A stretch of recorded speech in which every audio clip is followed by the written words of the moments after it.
My main feeling was that was incredibly terrifying. The next 20 Star Wars movies will have some cute alien character, pretty good action, and that's just what big blockbuster movies are going to be. That whole television quality we're talking about, I feel like he's just going to bring more of that. You thought that we were all just going to pay to see this, but then now we're not going to go pay to see another one. The Return of the Jedi was the killing of the Emperor, but then you just made 3 other movies and go, actually, he didn't die. The prequels, they added weight. The whole franchise itself is at risk of losing all of its clout. It's Star Wars. Everything else is like objectively similar to fan fiction because it's not sticking to the title.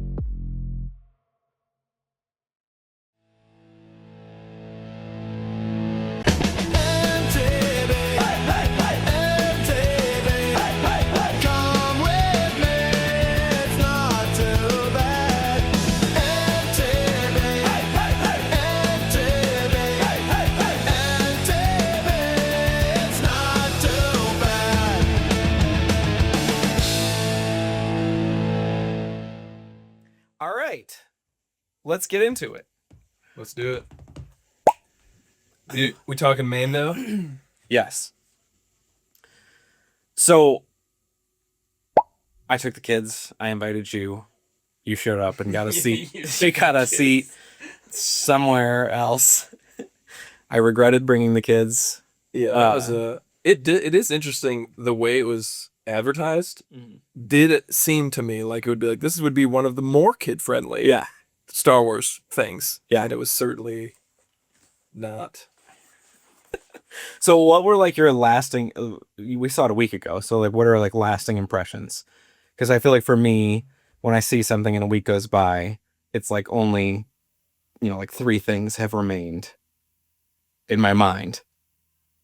So then when I have to go back and like talk about it, I'm like, what do you mean? I mean, It's actually interesting that we're talking about it because it's one of the, I would say it's of the highest end of the type of movies that leaves no impression. yeah, Like it's the type of thing that's like, if we didn't talk about it, I might forget it for the rest of my life that I've ever seen it or that it existed. I like that, like I enjoyed my time. Yeah. But it's the type of movie that it's like, that didn't leave a mark on me at all. Yeah. Nothing memorable. Yeah. Yeah, it's hard because I feel like if the show had never come out and this was like maybe the second movie in like a trilogy about this guy called the Mandalorian, it was like, wow, what a cool movie. I can't wait for like the 3rd one. Like, but because we've received so many just high energy, high level action, lots of CGI, things over the last 25 years, it's just like, this is completely unmemorable, and because it like it's a show, like the Mandalorian is a show, and it just feels like a continuation of just the show. Well, I don't I don't remember the last time I watched the show, and I don't even know if I finished whatever the last season I was supposed to watch before this, and it felt like you kind of needed to some degree to know what the heck is going on, who Sigourney Weaver is. Was she even in the show? I don't remember. Okay, what about the blue guy, the alien that's like with him, and they're clearly yeah. Well, in the show. He's like briefly in the show. I'm kind of trying to remember because I haven't seen it in a long time. But he is from Rebels, the animated show. Oh, interesting. He's like in every episode. Oh, okay. Yeah. Which is so good. Yeah, a lot of it's like, okay, sorry, it's not so good. Most of it is like, this is for kids. And then there's like several moments that are like, this is extremely cool. Ahsoka shows up and saves the day at one point. It's very cool. Yeah, you've tried to get me to watch several Star Wars animated series or content or whatever. I've never done it. It's like a lot of content. It's really not worth it. I don't know why I've tried to get you to do it. Maybe like certain scenes are like, hey, this involves characters from the other movies. Yeah. Watch this. And the action's really cool. I probably did try to get you to watch the final season of the Clone Wars, which they did like after the, like 6 or 7 seasons came out, and then time went by, and then they made like Clone Wars, the final season. Yeah. And it leads directly up to Order 66 and even like overlaps with it. And it's like, okay, this is cool because it's tied to the rest of it. Anyway, the point of this was we were talking about the Mandalorian and Grogu. I took the kids to see it, which it's clean. I'm not very good at remembering how clean something is, but if I remember correctly, I don't know that there's really language or there's certainly not anything sexual in it.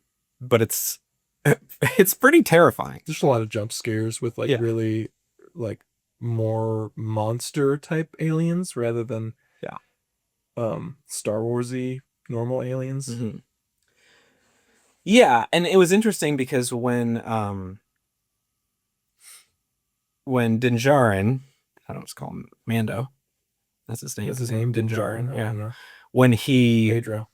falls into the pit with water, Judah was like, "Oh, I thought it was going to be the," and then he used the real name. I forget what it's called, but Breaker? it's no the water creature in the original Star Wars Oh, movie. Judah knows the name of that? Yeah. They made it seem like it was gonna be like that. Yeah, like it That's was going to be that, and then it was just like so much more like terrifying. I mean, those like hooded creatures, that was- it's like these are like nightmare fuel. Yeah, 100%. 100% nightmare creatures. What else? The other ones in the Coliseum, they have a Coliseum type of moment. That literally felt like people sat in a room and were like, what are the most disturbing creatures? At least like two or three of them, like the centipede Okay, crawling, and it had like the thing that like zips Yeah. out. It's Oh my like, God. this is as scary as I could imagine something being. well, this is such an interesting topic because I think it's something that I assume you're like this. Like we both don't have that particular interest that many people do of like the monster movie type of Mhm. thing. Like I like monster, I like Godzilla, I like all this type of stuff, Mhm. or Cloverfield or whatever. But there's like some people who are like, oh, I'm really into, you know, the monster, the Guillermo del Toro type of stuff.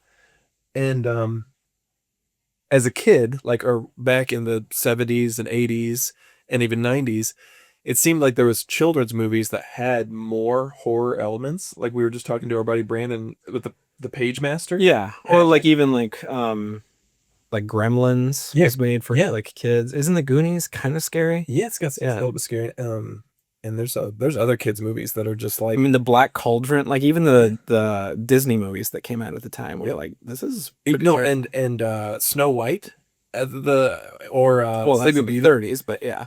Yeah, that's a lot. But yeah, they just have like more things where it's just like nowadays we're like, no, don't make something scary. I don't want my kids to be scared. And for me, it's just like, yeah, I just don't want my kids to have a nightmare. Right. I don't know. I'm not like I don't think it's like a moral problem for a kid to be Yeah. scared or whatever. Yeah, I guess you're right. But that just doesn't happen as much anymore. Yeah. Yeah, for me, it's really just at the end of the day when I'm putting them to bed. Do I want to deal with Yeah. like them being afraid? Yeah. And No, also, I also watched scary movies when I was a kid and was terrified for many years. yeah, But that's from watching like Poltergeist. yeah, Like actually, I'd probably be scared if I watched that right now. yeah. What movies would you say like come to mind when you're like, this scared me as a kid? I don't know. Just that, I guess. Just Poltergeist? Well, I can't remember other movies that were like so traumatizing because I saw that when I was really young. I have some that are like not necessarily scary movies, such as like Snow White, that like were really scary for me. Do you have any? I just can't remember. I'd have to sit and think, and I've successfully blocked them out. Good job. Yeah. Yeah, for me, Snow White was definitely memorable. Like the poison apple. Yeah. I just watched Snow White, the live action with Holland. Oh, you told me, or a while ago, cute, several weeks ago, right? I watched it. Oh, you watched it a second time. Okay. I really liked it. Yeah, nice. I didn't see it. Yeah. Anyway, that all time for me, scariest thing. Like I don't look at this woman. Like I cannot look her in the eyes. It's the claymation. The chicken run. Yeah. Farmer's wife. I can't. I have to look it up. It's terrifying to me. Well, I can't. You won't want to see if I. No, I mean scary. I can look at it. That's fine, but it really creeps me out. And just Wallace and Gromit in general, and like the claymation style stuff. The humans in particular, I don't mind like the dog or the sheep. They have like Shaun the sheep. Oh, I see. I remember this. I'm like nervous. Like This scares you. Can I show you? yeah, That scares you. it's terrifying to me. Oh, I remember like this. Oh my gosh. Oh my gosh. I'm sorry. I don't think there's anything scarier you could show me. Genuinely. I don't think there's a single thing How you old could do you think you show were and when be you like, watched look it how scary this is. and scared you? I don't know, when I was maybe like 10 or 11. Well, you know, that's the uncanny valley thing where like something looks kind of human, yeah, but not human. Yeah. And there's the different, like Julia can't look at people from Family Guy. They don't scare her. It's just like, Family Guy? yeah, it's like disgusting from her, like to her to even like look at. I would understand if it was like Ren and Stimpy or something. Or Yeah, Ed, Bob's Ed, Burgers does that a little bit for me. really gross to me too. Simpsons doesn't. I think just because they're yellow. Simpsons or Family Guy. Family Guy feels like more of the cleaner type. Yeah, they're still like really weirdly shaped. I guess I get somebody now. I'd be fine with it, but yeah. Is her name like Mrs. Smitty, or I forget what her name is, but she is horrifying to me. Yeah, no, I can't remember any other ones. But I didn't see any real scary movies. Like Yeah. like Poltergeist. Yeah. So is that a scary? I've never seen it. Yeah. It's terrifying. Okay. It's so scary. Yeah. So, but my kids were fine. Like that night, they weren't afraid or anything like that. I mean, Ezra and Selah just like were cuddled up. Yeah. With their hands over their eyes, but they did well. And Ezra did a little bit more of the like where you're kind of covering. Wizard of Oz freaked me out. Flying monkeys. Oh yeah, That's creepy. I remember being scared. And then seeing, I don't know why this is such a. There's like, there's imagery that really disturbs me. I don't know why this still disturbs me. Seeing, so the Wicked Witch of the East, so the East, the Wicked Witch's cousin, seeing her legs roll up. Oh, into the, yeah. remember that? That is She disturbing. takes the things off and then they will roll up. And honestly, it's kind of like almost a claymation, kind of like what you're talking about. Like Beetlejuice had a lot of like claymation type of things, and that really disturbed me. I didn't see Beetlejuice. Like I still haven't seen it. That's fun. And I definitely haven't said it 3 times. No, are there things like that for movies that like, even though I know it's not real, it's like I don't really want to do it. Oh, I think there is something like that, but Or is it 2 times? I don't. is it? Well, isn't there? No, you say it 3 times. Yeah. Go ahead. I don't want to. I've never even seen it, and I'm like, I don't want to do that.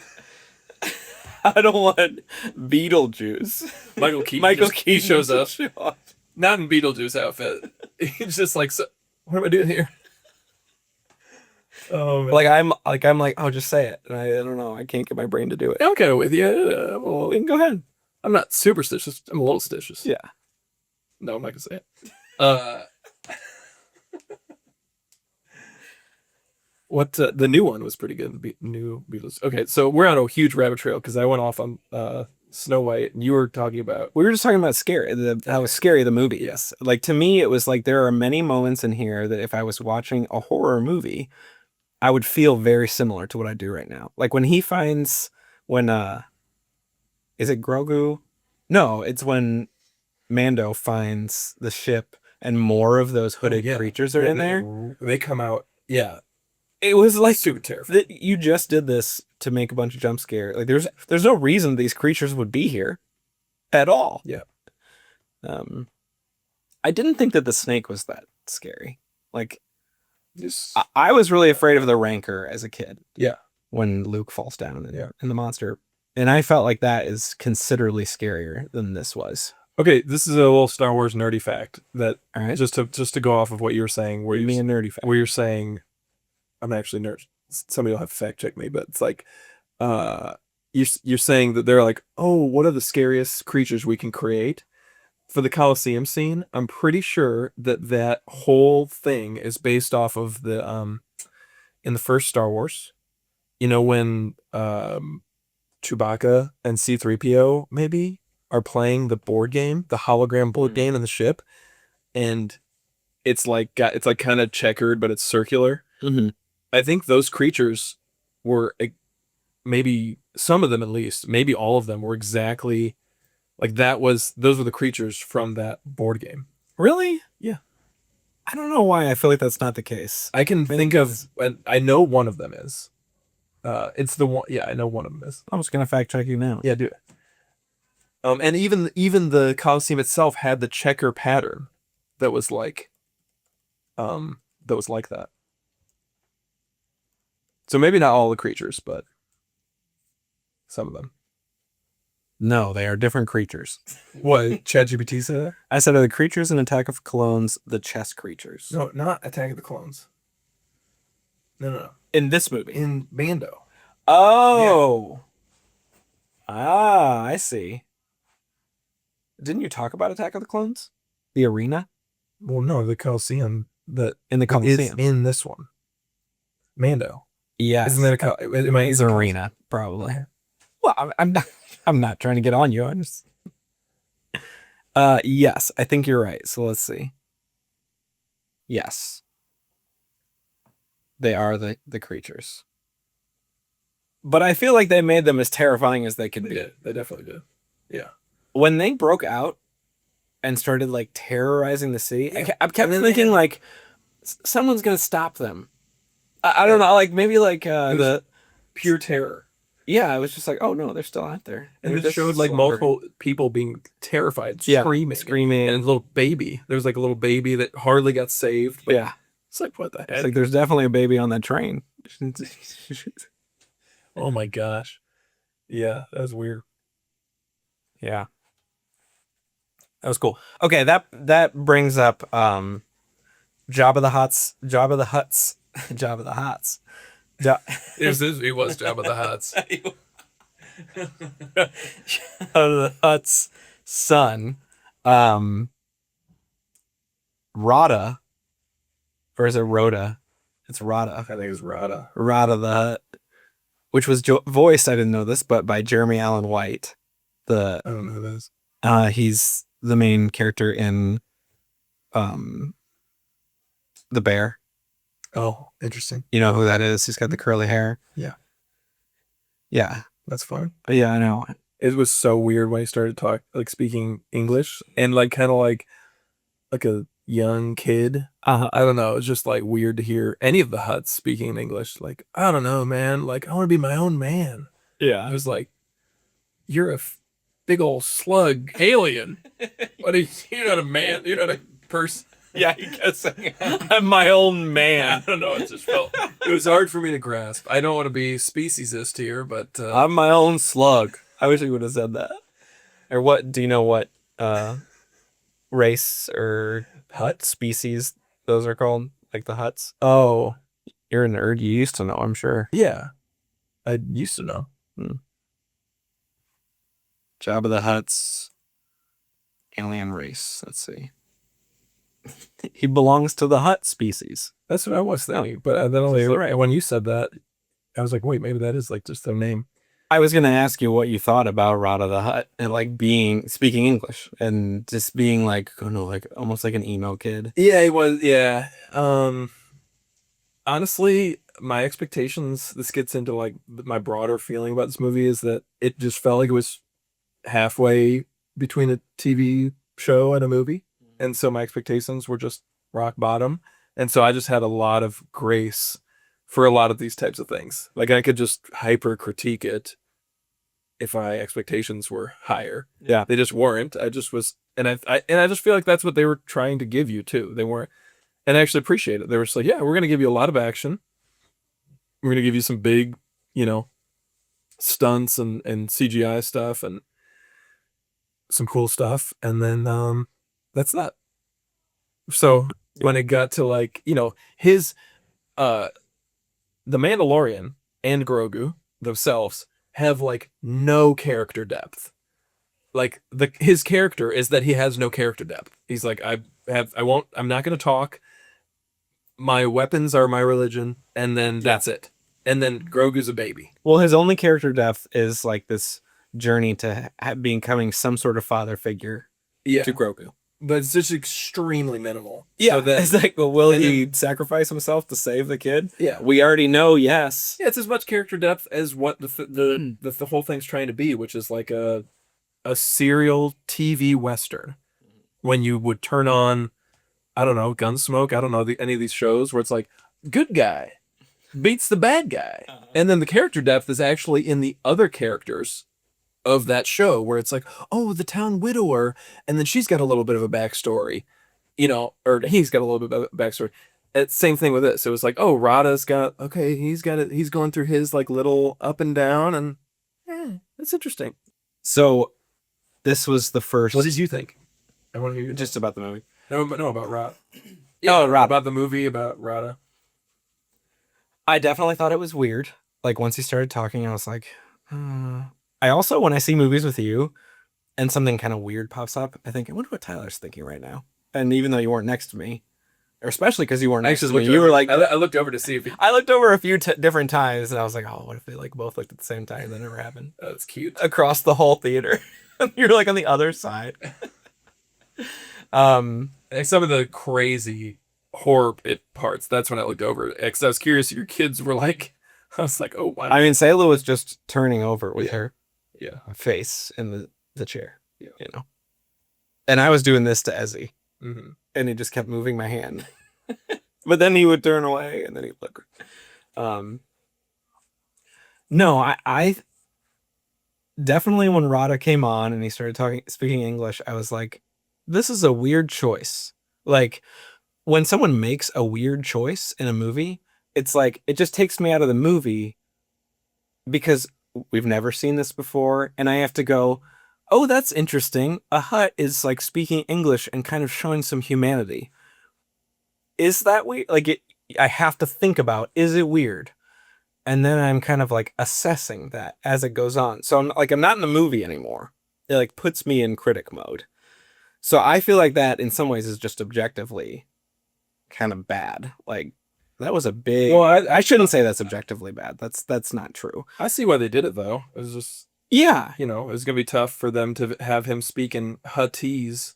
That's not what I mean. I just mean like they decided that when they created the story that he was gonna go save this character, and we're gonna make this character, and we have to. We're gonna humanize this character, and it's like just as an elevator pitch. Yeah, being like, oh, you're gonna humanize one of the Hutts. Yeah, let's make Jabba his son and make him a good guy. Yeah, and then be like, oh, and he's gonna have like huge pecs and like just be like basically a human on the upper half, but not his face. And I don't know.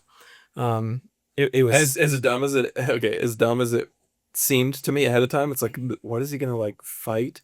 I thought his fighting was kind of cool. The different ways they had him fight. Yeah, I was kind of like, oh. I also thought the idea that the Mandalorian was holding his own against him just seemed a little bit far-fetched. He was so much stronger. It was like me fighting like Ezra, and Ezra somehow finding a way to beat me. It's like, no. Even if you're the best like fighter in the world, I'm gonna kill you. Like, yeah, I don't know. That is kind of. I mean, I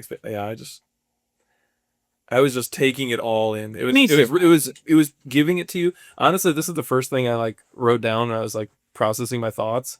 Is that Harrison Ford quote where like some nerdy Star Wars fan is like, what was Han thinking at this time, or what was he doing? And then he's just like, it's just not that kind of movie, kid.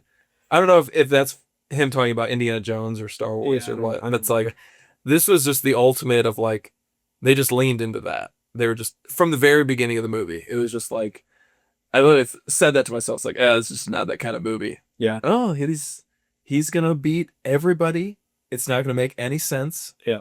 And that's what we're going to watch. So, yeah. So I did really appreciate that a movie that I didn't really care that much about going in, I would not have even seen it if I wasn't like, oh, I could take the kids to this, ironically. Yeah. But I appreciated when it started, it was like, oh, we're just jumping into the action. Like, as quickly as a movie jumps into the action, it was like X-Men 2. Like, here we go. Just an action scene. Yeah. The first, that whole first scene, the 10 minutes or whatever, his first bounty was awesome. It was. I was like, dude, this movie's going to be great. Yeah. And then it became about the Hutts, and it was like, this is, well, it became a monster, like you're talking about. It was like a creature feature. It was. Yeah. I would say the first 10 minutes was awesome. The first act was decent. Like, I was like, oh, so I'm enjoying it. I enjoyed the Coliseum. I enjoyed the different Hutt stuff. Kind of, or whatever. And even Sigourney Weaver's character and everything had no depth, but it was like, it's kind of fun. It's just like she was like phoning it in to the highest degree. She was. You do not care about this. Yeah, it didn't seem like that. The idea that Jon Favreau, who's a pretty good director and has done some like higher level stuff. And Sigourney Weaver got together. They were on set, and he gave her instruction, and she read her lines, and he said action, and he said cut. That they couldn't produce something that felt. I felt like that's more. I mean, yes, maybe they could have done more. To me, it seems more like inherent to the lack of depth of the characters and the screenplay itself. Like it's like she's approaching this and being like, okay, who am I? What is this? You're just some archetypal resistance leader who pays a bounty hunter. That's what you. Okay, go. And it's like, oh, well, tell me about this bounty hunter. What kind of relationship does she have with him? Well, he's got no character depth whatsoever. Yeah. He just has a baby. It's just sad when you see actors who are like, you're a fantastic actor, play in a role where there's just nothing behind it. You know, I've kind of felt that way about Sigourney Weaver, though. Like in Avatar, I think she kind of feels a little like that, too. Yeah. I wouldn't think... I know Sigourney can do an incredible acting job, but I've seen her put up a couple of... I wouldn't call them stinkers, but just like, it's like, you're not... Yeah. I'm not believing this very much right now. Yeah. Well, I don't know. That performance stuck out to me as being particularly difficult to watch. Yeah, it was just one of those moments where, like, as I have rarely in a movie theater, where I'm just kind of like, I'm literally so out of it that I'm like, start to kind of like look around. I'm so bored and so unengaged with what's happening that I'm like, I'm gonna finish the movie, but it's like I would prefer to walk out. I would have more fun. And you felt that at the end of this? No, in the second act. Okay. Third act. Oh, in the middle of the movie, you felt. Yeah, the whole thing, the whole middle of the movie where, I'm trying to remember he finishes his first bounty. He says goodbye to Rada, and then it was like, okay, where's he going? And then he's like, well, I'm gonna take some time off. And then it's like, okay, you're gonna take time off. And then Rada talks to the baby, and then they go to a random cabin. And then they're in trouble, and we don't know what they're in trouble with. And the bounty hunter comes for the bounty hunter. And then it's like, well, we don't know it's a bounty hunter. I'm forcing myself to pay attention. Mm-hmm. I'm like, it's like, okay. And then and then there's the random mechanic guys. They're kind of cute or whatever, but and then there's a long time where he's getting chased in the woods, but then he's poisoned. So then Grogu's talking to the local alien guy and then he steals some fish. And it's just like, this is so boring. Yeah, I don't know. I just was, yeah. Yeah, there were multiple times in it, especially us waiting for him to heal. It was like, this is really going on for a long time. Yeah. And nothing interesting is happening. It felt like it was a 3-part series on Disney Plus. Where we would go like, oh, first episode was awesome. The second episode was a little bit boring. The third episode was good. Sometimes I wonder how many things in it require outside knowledge that the filmmakers think that you know and therefore are interested. So, for example, that guy who's like doing the stuff with the fish, I have no idea if this is true, but if that was like a character that was from something that he thought like, oh, all the Star Wars fans will love, that they're like just having like a little interaction with this guy. It's like, oh, I guess that would be cool for those people. Yeah.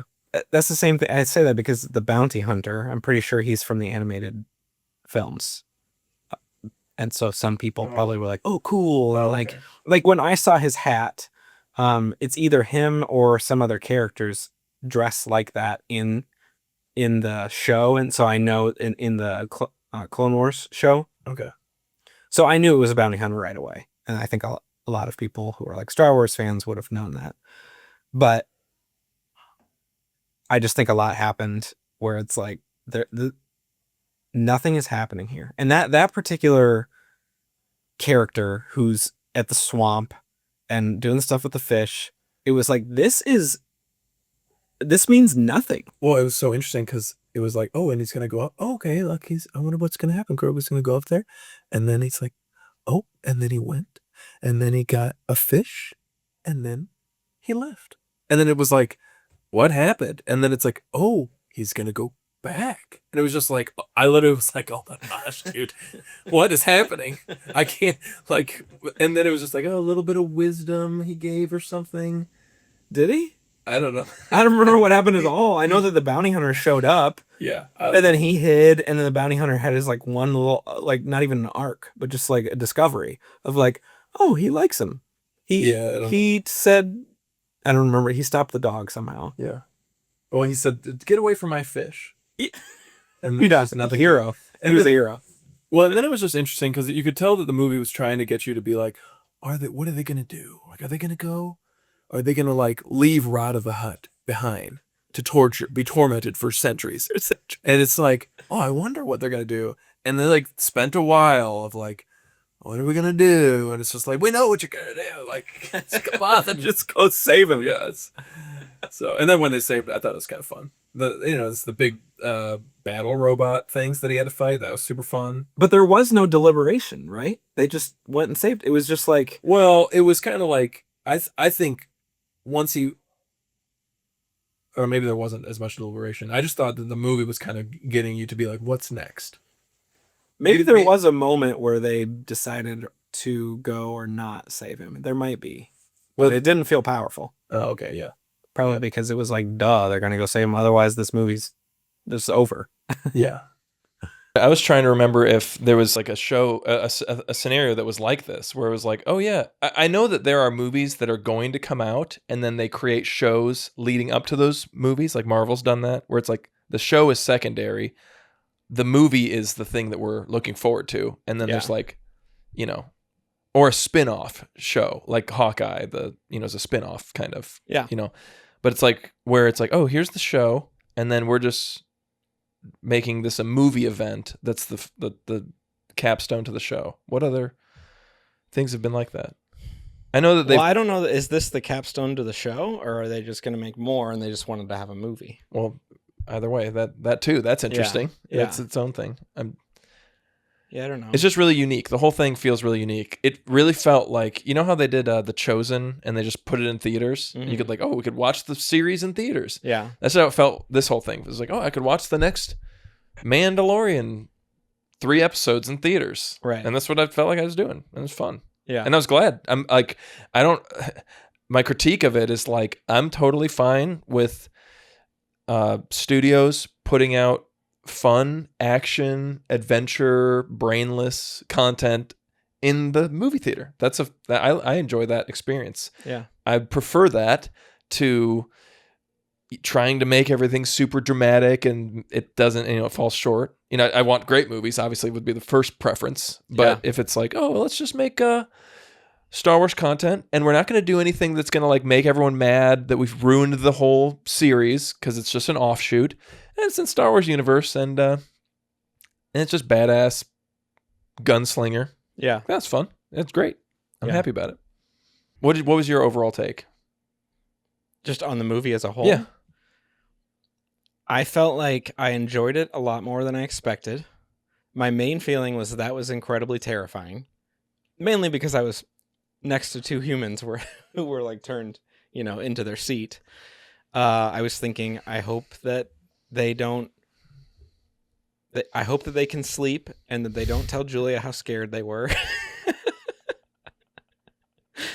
That was at the front of my mind. No, but as far as the film goes, I thought it generally worked.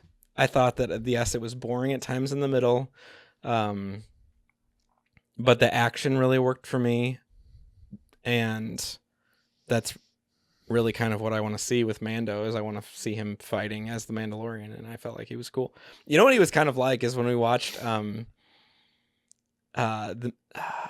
what's the movie with Jason Statham that we watched recently? A Working Man, or something like that. It wasn't like okay, go ahead. Anyway, I'm saying it was like that in that every person he shot, he hit and killed. Oh, it was like that in the sense he was the ultimate Bourne Identity. Yes. John Wick. It was just like, you can't die. Yeah. Nobody can beat you. You have no missed shots. Yeah, you And, didn't. You didn't you miss. have a cheat code. Hardly got injured except for like in the most insane circumstances. Yeah. Yeah, it did. Yeah, it did. And I'm okay with that.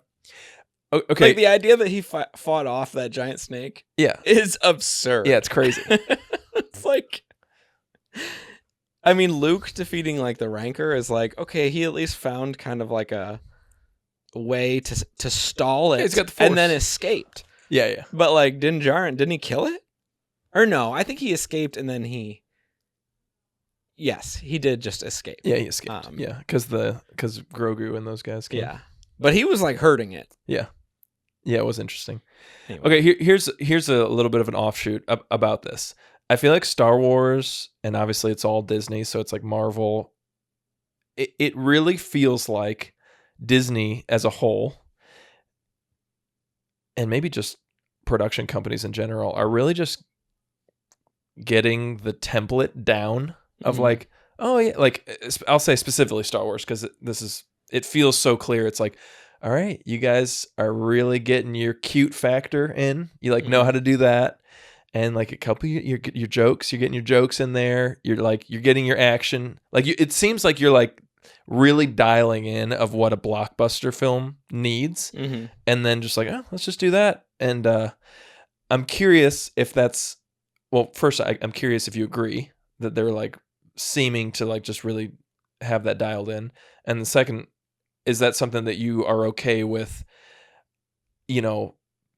big, movie studios just doing over and over and over again? It's like, oh yeah, we'll just kind of like the next 20 Star Wars movies will have some cute alien character, and it'll have pretty good action, and some, the funny comedic beats that the Marvel universe has kind of implemented, and I don't think was nearly as often in Star Wars, and that's just what big blockbuster movies are going to be. Yeah, I mean, I feel like that's not new. I feel like that's how Westerns were for a long time. It's just like, okay, like copy and paste, put one out. Yeah, I'm seeing the new Western. Okay.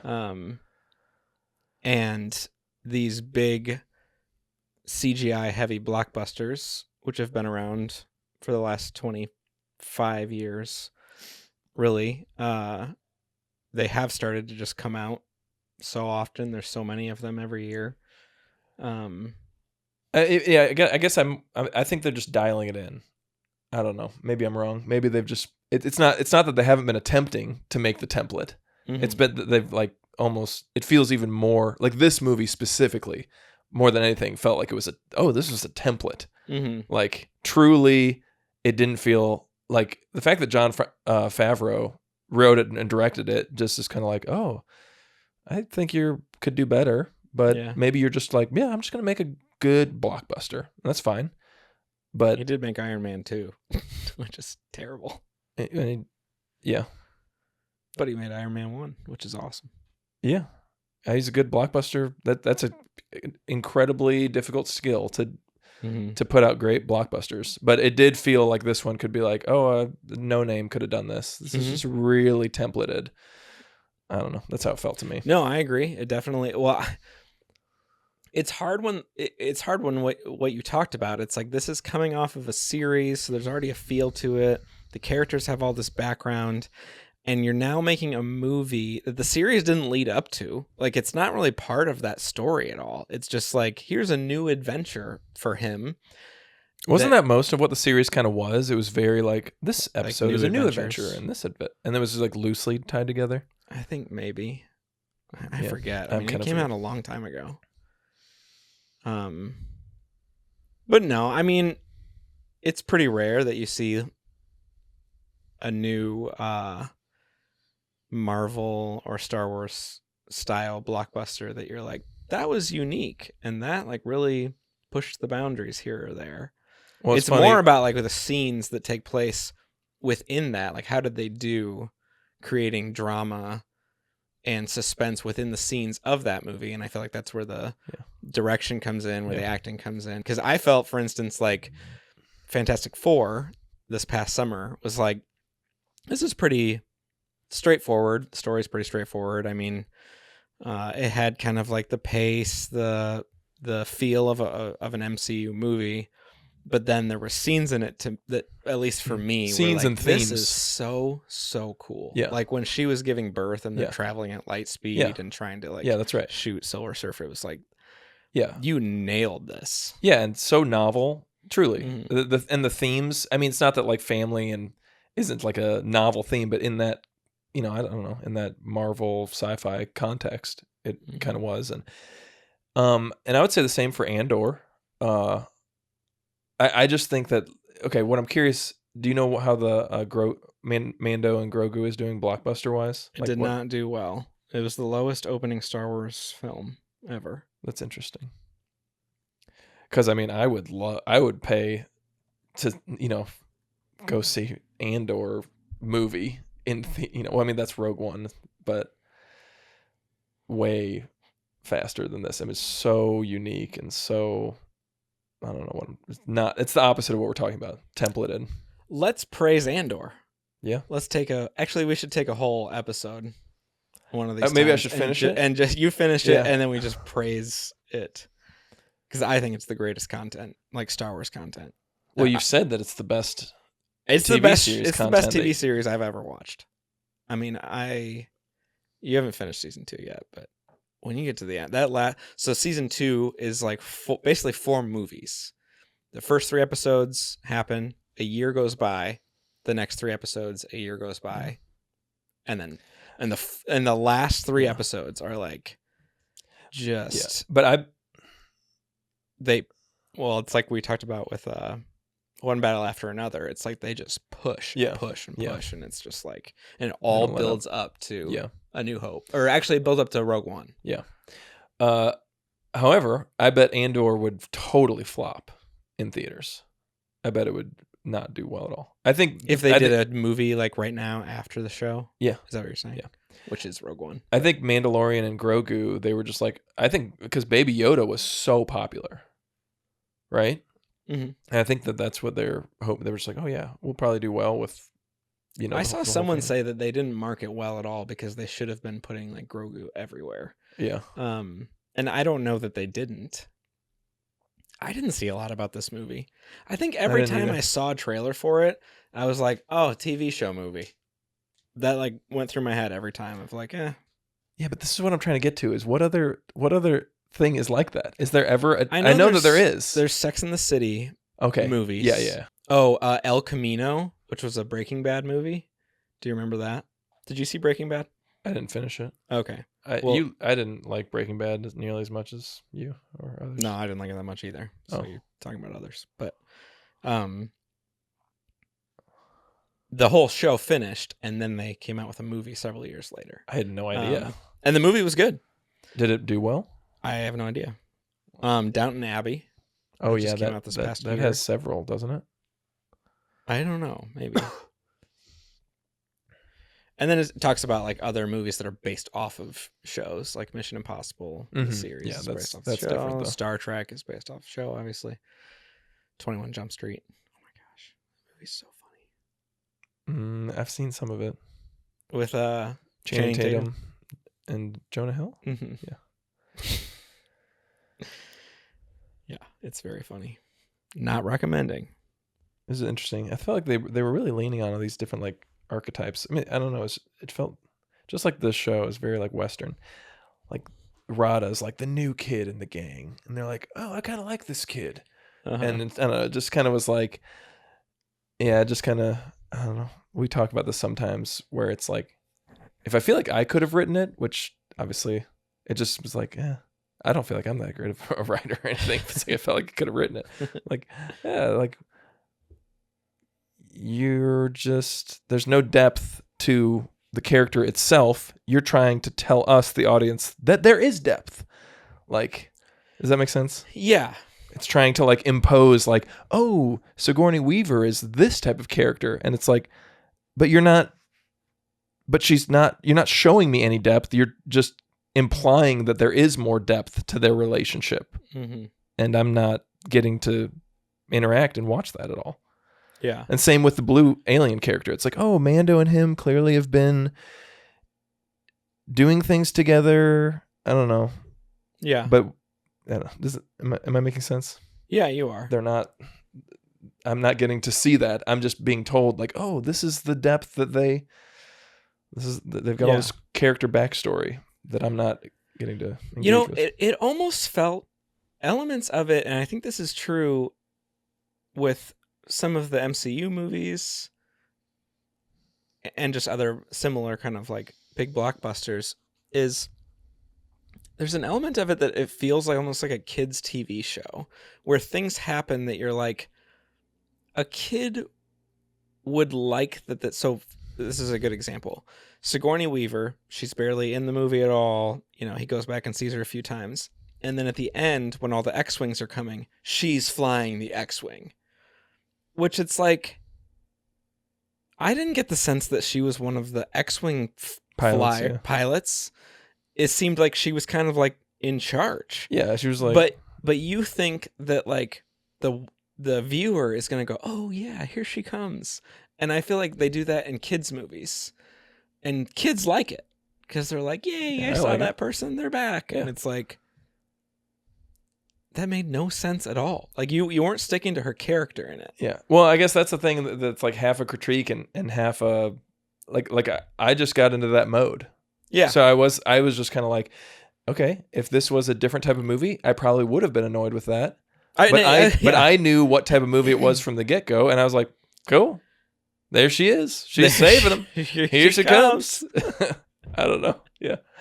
But don't you know what I mean? No, I like do. When I do they're know. like writing the script, like, ooh, and then she comes back. No, I know exactly what I mean. All right, here's another thing that I've been thinking about since like I watched Snow White again recently, the live action one. Mm-hmm.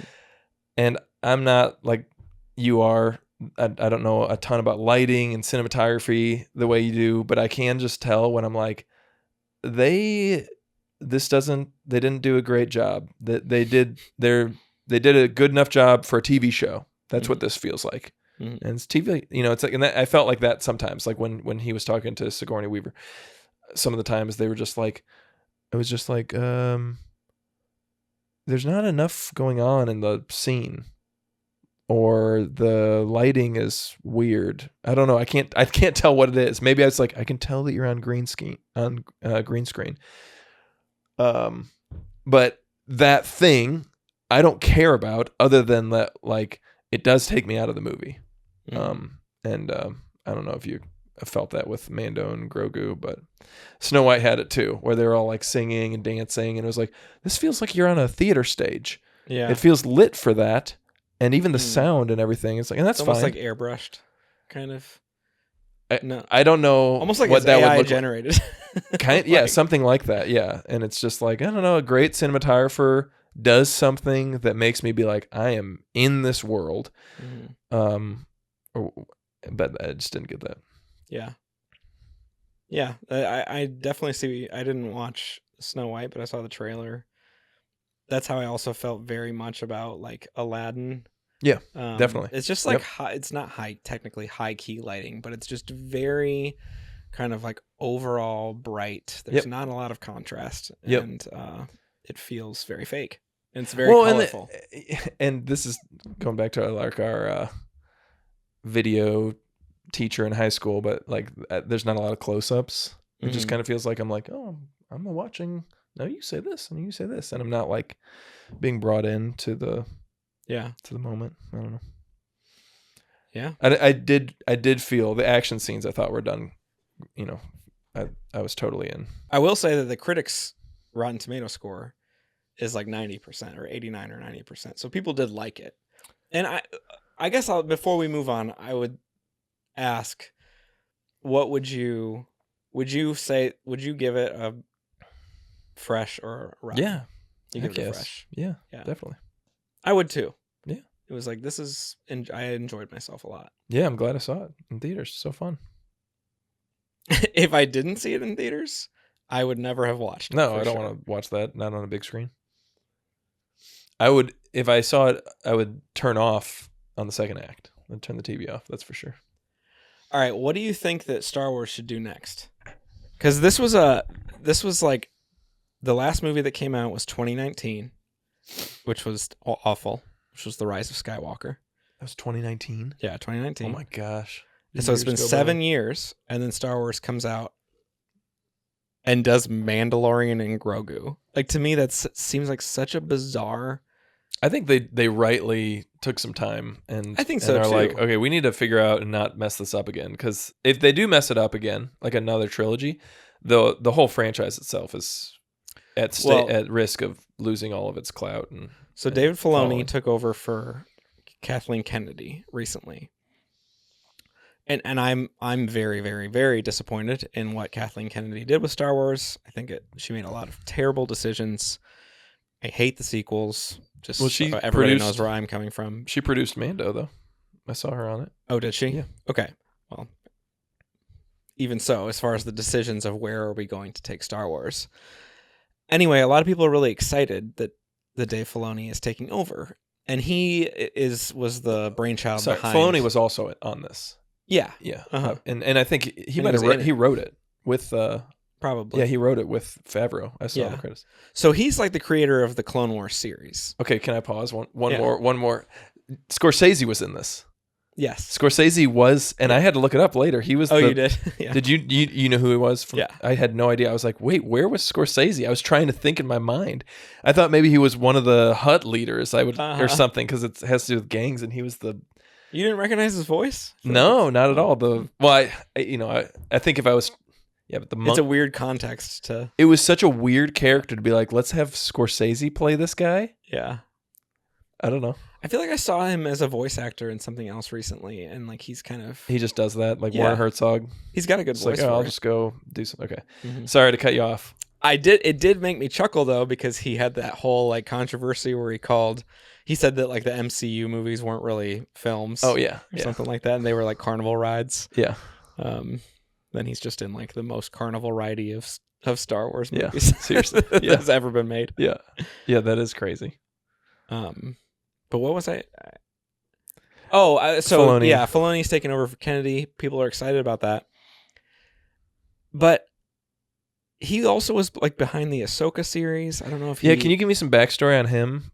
What he's done? He worked with George Lucas in creating the Star Wars Clone Wars series, which is just a lot of people really love. Yeah. And I love things about it. He was behind the last season of it, and I think that that's like incredible animated television. So I respect some things about him. But I really feel like that whole television quality we're talking about, I feel like he's just going to bring more of that to Star Wars. Yeah. And I don't really want that. I want George Lucas. I mean, like, I know that people hate the prequels. Yeah. We grew up on them. They have tons of problems, but they're like, there's so much there. Like, there's so much. If you can get past the terrible CGI and the bad acting, and you look at the story, it's like, this is a very adult, it's really good story. Yeah, I love Phantom Menace. I love the third, Revenge of the Sith. Attack of the Clones is okay. It's weak. Yeah, the romance in particular. It's tough, but even so, I love it. My take is that what they were gonna do, and then all these people online disagree with us. I loved Rian Johnson's what was it? The Last Jedi. I loved it. I mean, there's scenes in it like the casino stuff that's bad, but it's like I thought he brought a new feel, and they were going to give him like a whole trilogy, and then they just axed it. And all these people and everyone I talk to is like disagrees, but so that would be what I think Disney should do, is find a really great auteur writer-director who would be like, and you get to come up with everything, and it's going to be completely yours, and we'll give you some guidelines, and you can talk to George Lucas to make sure you don't go off the rails, but go ahead and just do your thing for all three. Yeah. And I think that would be their best bet, but I don't know. Yeah, I think that they should do a trilogy of a different time period in the Star Wars universe. I think that they're going to do another trilogy in the Skywalker saga. And I just personally feel like they should just they should leave it. Be done. I totally agree. They should do the like Republic era. They should do something way back. Yeah, You I've know, talked to you when about Yoda this. was young. They should do when Yoda was a younger Jedi or something. Yeah, And then he's that'd the be only. that'd be so yeah, he's cool. like If he led like a trilogy Yeah. as like the main character, I'd be like, I'm so in. Yeah, it'd be super cool. And if like his mentor or whatever was like even more like it's more similar to how he is now. But we've talked ad nauseum about The Last Jedi and just frustration with the sequels, what they did, whatnot. But I think the biggest problem for me, and specifically thinking about the idea of them going on and continuing the Skywalker saga again after they saved the galaxy in a whole bigger way than they already saved it. I already felt like from the first 6 movies that you saved the galaxy. And this is a mythology story. And when a story is that big, it's about saving the world. And then you take something that big, you compress it down and say, well, then 30 years later, all of this happened. It's like, what was the point of the myth? Yeah, it removes all of the weight. Yeah, like the Return of the Jedi was the killing The of pinnacle. the Emperor. Yeah. Like the Emperor died. Yeah. And like he won. But then you just made 3 other movies and go, actually, he didn't die. Yeah. And then the prequels, they added weight to the Exactly. to 4, 5, and 6. They were like, oh well, let's tell how it was this way and how the Empire rose and how Darth Vader became Darth Vader and everything. And it's like, you're like, oh, there's so much more depth to all of that. And then the next 3 movies just go, let's just tell some stories. And now they want to do it again. And then they just, obviously this is it's like, I don't know. It's just crazy that they're just like, oh, let's just. It's like the ultimate corporate money making thing of like. But that's the thing is, it's not making as much money. No. The Force Awakens is what I'm trying to say. That made money. Yes. And they went, all right, let's make a bigger Death Star. And then they just did that. And they were just like, let's just be as safe as possible. And it's like, well, yeah, you make money, but you're really not making money because of the story. You're making money because of Star Wars. Right. And how often, how much more can you just juice the name and do a bad job without adding to the, you're just taking out debt on the franchise's name constantly by putting all these bad, safe stories together. And yeah, I really think it's like just poor. It's so nearsighted to go, well, people already like the Skywalkers. Yeah. So, but it's like we all like Star Wars. So if you were like, you know what, let's tell the story. Let's tell a trilogy story or a saga of like the First Republic. Is that what it's? I think so. The Old Republic. The Old Republic. I used to be so much nerdier than I am now. I'm a loser for not being a loser. Dang it. No, but like, let's tell about the rise of the Old Republic, like, and then we can think when we watch that, like, that's what led to like the Jedi Temple, and like, there's connections, but they're not affecting each other. Yeah, and when they made those sequels, they affected the movies that came before them in a very negative way. I really do think that Disney, it seems to me like they are understanding. I mean, they're a company that has all this, what's it called? IP, intellectual property of various kinds. And they're starting to recognize from like a money standpoint, which is that's what you have, the standpoint that they are running on, which is like, okay, we have to protect these properties, these intellectual properties of various kinds. We can't just go and do what Sony's doing with what Sony did with Spider-Man, X-Men, or that's really maybe a bad example. Well, they actually are doing that with Spider-Man with all these villains coming out with movies like Craven and is that Craven? Yeah. And Madam Web and just all the stuff where they're just like, oh, we've got an intellectual property and we can just take from it and it won't go away. And it's like, no, it will. You'll weaken the franchise. You'll weaken the brand, and then people will stop caring. And I think Disney seems like they're like, okay, it seems to me what they're doing with the MCU with Marvel, where they're like, okay, let's make sure that we're going to do a good job with these next characters. Let's make sure that we're going to do, put the best directors on this and writers and take our time. I don't know if that's actually what they're doing. Yeah. But it there have been times in our childhood up until now when you can just clearly tell that like the company's like, oh, cool, let's just throw another X-Men movie out, like, or throw another whatever, and it doesn't matter. We're not going to actually like, X-Men Origins Wolverine, and you can just tell when you're watching it, like, you thought that we were all just going to pay to see this, and maybe we did, but then now we're not going to go pay to see another one. We're going to know not to come back, and it seems like Disney is understanding that, okay, we need to actually invest in our brands and our franchises for the long term. I just think the Mando and Grogu was a really interesting choice to be like, we're back with that. Yeah. It felt safe to that. I'm always surprised whenever I'm like, I knew that was gonna. I thought for sure that was gonna flop, and then it flopped. I thought that would be successful, and it was successful. So I'm like, who are they talking to that makes them think like, let's make a Craven movie, and let's spend a bunch of money on a Craven movie. It'll make a lot of money. It's like, it might have made its budget back. I don't remember. Yeah, you'd have to check on some of these. Yeah. I don't know. I mean, they also have like lifetime, revenue too. It's not just in the theater. It's, I don't know. Star Wars is just makes me sad. I think it makes sense to me what Sony did with like all the Superman or the Spider-Man villains. I'm not saying that they should have made that choice. It just makes sense to me. You're some corporate, board, and I bet a lot of the people on the boards of all these companies they don't probably like the movies. I don't know. Maybe they do, but it's like they're probably just like, how can I make money on this? And then, the people at Sony were like, oh, look, they're making so much money on these superhero movies.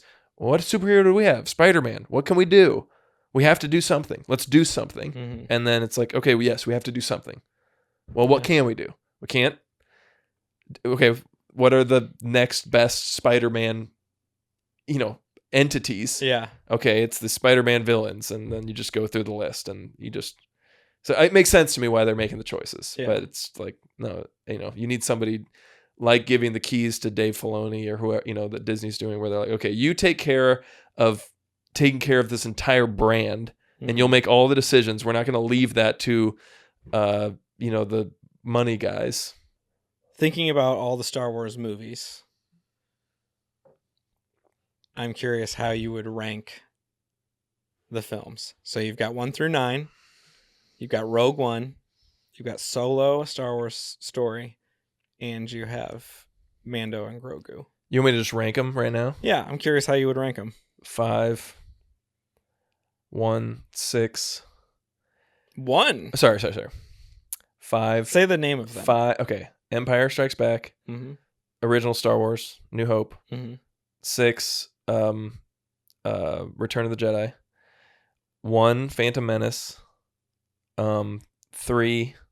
Revenge of the Sith. Mm-hmm. Then I go outside. What is it? Rogue One, probably. I would put Andor way up there if I get to.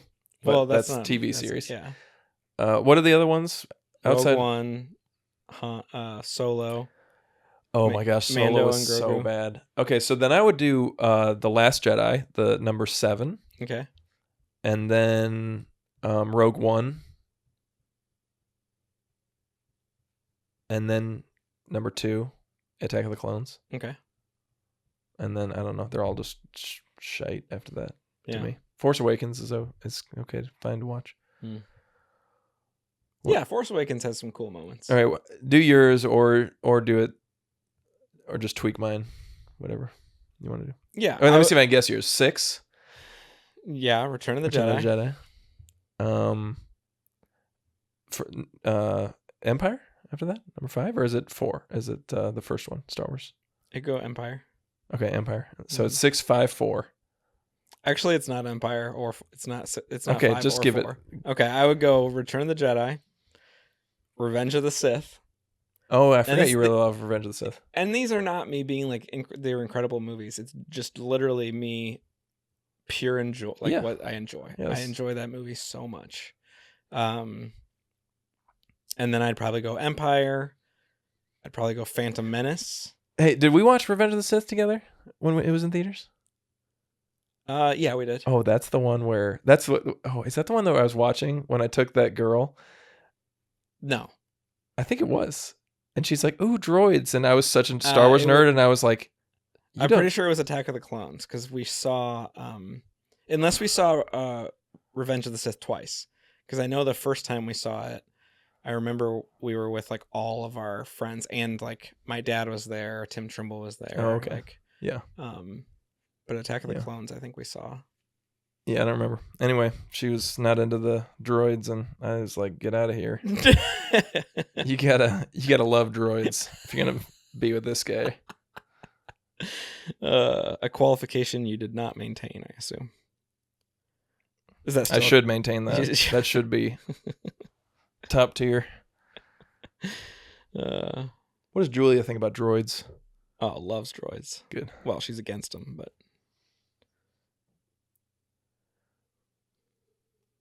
All right. Well, any other Star Wars thoughts that you have? You didn't finish your list. I cut you off. Oh, yeah. Return of the Jedi, Revenge of the Sith, Empire Strikes Back, Phantom Menace, Rogue One, original Star Wars, Mandalorian and Grogu, Attack of the Clones, and then I'm not even listing the sequels. That's how like not even movies they are to me. Yeah, I thought you liked Last Jedi. I liked Last Jedi when I saw it, except for I hated that Luke Yeah, you didn't like the ending. Yeah, I was okay with that. I think in hindsight, I can be okay with it. I see why the decision was made. But in general, I thought it was freaking cool. Like when Leia was out in outer space, people hate that. When it happened, I had like the greatest feeling inside. I had such a great... Yeah, I loved it so much. She's using the Force. Yeah. You know, you're a little bit more ballsy than me. You got the original Star Wars down further. I think I probably would agree with having that down further. I love Phantom Menace, episode 1. I would put that way higher. Yeah. What did I have it as for? Yeah. I don't remember. 6, 3, 1. Yeah. Also third. 6, 3, 1, 5. Or 5, 1, I think I did. But I'm not annoyed with Jar Jar the way a bunch of people are. I mean, for us, I feel like he's kind of endearing. He's like part of our childhood. I feel like I'm annoyed the amount that you're kind of supposed to be. Yeah, annoying character. Yeah. You're annoying. Yeah. Get out of here. You're annoying stupid. Character. Yeah. I think he's funny. Yeah, I don't remember. He's supposed to be funny. Yeah. When he's diving around and like the gun is going off and shooting the droids all around him, it's like this is so dumb, but gets me probably because I was a kid. Yeah, I like the dumb things where it's like, oh, the Jedi are wading into the water and he does like a triple backflip and screaming. I don't know. It's just like, what the heck? Okay, this is another Star Wars thought that I have. I feel like it's important to me that Star Wars feels like big, and I know that the sequels still feel big, but when we look at some of these shows like Ahsoka or like, I mean, Obi-Wan, the show Obi-Wan is just kind of like filling a gap for the sake of let's see Obi-Wan. I hated it, but any of these other kind of like shows that are about like kind of like they zoom in, like Mando and Grogu, for instance, the story had no impact on the galaxy. And so I'm not as interested in that. Whereas like Andor, that's a zoom in, but it's a zoom in to the story of saving the galaxy. Yep. Like, and it's central. It's like, look, you think the galaxy was saved by like the heroes? I see what you're really, saying. there were like people who were working the whole time. Yep. And so when you get outside of the broad, I guess, parts of that world and how they're working to bring about like galaxy-wide change, I'm just not as interested. Well, it's interesting. It's like fan fiction. That's what like Grogu. It is like fan fiction, and it's almost like they have to make the stakes lower so that they don't mess up everyone's idea. Like, okay, think about if they already did with the sequels. They did it with the sequels. That's right. But if Andor was just a total flop, and they did a bad job of it. And then now in your mind, you're like, oh, all those people that, you know, created the rebellion, and how Mon Mothma got involved, and the you know, all this type of stuff was such a dumb story. Like, you know, it would ruin it. So then it's almost like it kind of makes sense to me for them to be like, oh, let's make more Star Wars. Like, we're not sure that this is going to be great, so let's just make it not affect the original, you know, let's not make it affect the whole scope of the universe. But I see what you're saying, where it's like, that's Star Wars feels like it needs to, you know, be like universe level. It's Star Wars. Yeah. Yeah. It's what it is called. Yep. Everything else is like objectively similar to fan fiction because it's not sticking to the title of the of the movie. Like Mandalorian and Grogu, it's not a Star Wars movie. It's a movie that takes place in the universe of movies called Star Wars, but it's not Star Wars at all. Yeah. Hey, thanks for watching. Don't forget to like and subscribe. We'll see you next time.